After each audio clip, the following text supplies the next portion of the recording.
आपली बारकी सासू रेल्वेमध्ये बसून बसून वैतागलेली, सारखं कधी पोचणार हेच त्यांना रट लावलेली होती.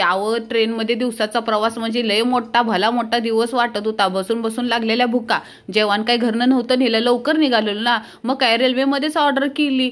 एक नंबर, एवढा मोठा पस्तावा झाला ना, लय बेकार जेवण होतं. जेवण अर्धच ठेवलं, तेवढ्यात आला लस्सीवाला, कारण का भुका तर लागलेल्या होत्या. काय बाबा, लस्सी एक नंबर.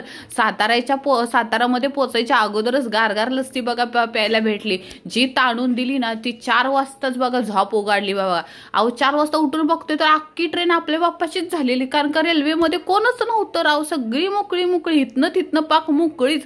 उगाच सीट बुकिंग केली असं वाटलं. पण काय बाबा, एकदाच सातारा जवळ पोहोचलो आणि 5 वाजता ये चाय करत एक माणूस आलेला. दे बाबा चाय म्हटलं.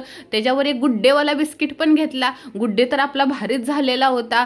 बाहेरचं बघत बघत लय मन शांत झालं.